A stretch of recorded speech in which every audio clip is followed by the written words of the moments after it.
Gió vẫn hát thì thầm đến bên tôi như thật gần.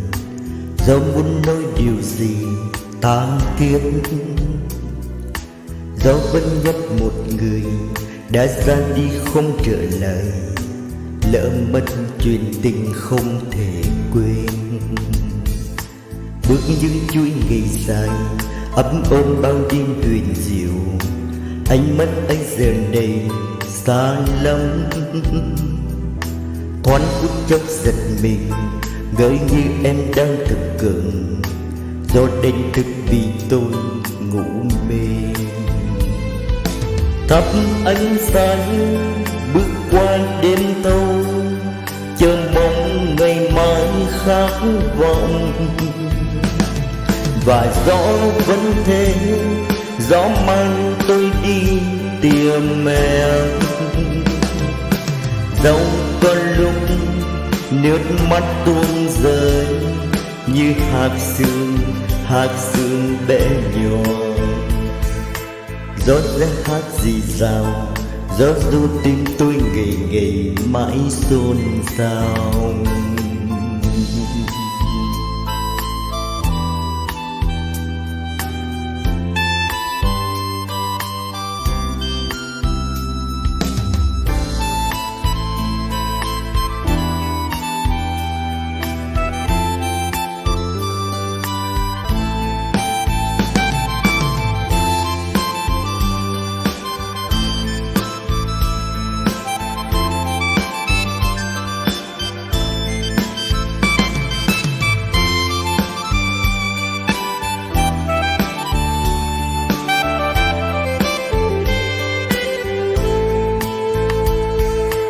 Gió vẫn khát thì thầm đến bên tôi như thật gần.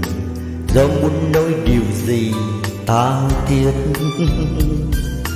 Gió vẫn nhắc một người đã ra đi không trở lại, lỡ mất chuyện tình không thể quên.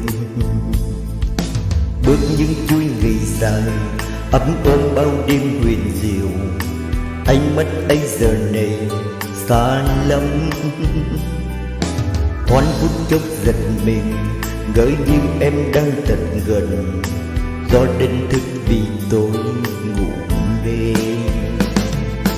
Thắp ánh sáng bước qua đêm thâu, chờ mong ngày mai khát vọng. Và gió vẫn thế, gió mang tôi đi tìm em. Dẫu có lúc nước mắt tuôn rơi như hạt sương bé nhỏ. Gió sẽ hát rì rào, gió du tim tôi ngày ngày mãi xôn xao. Chương xin cảm ơn.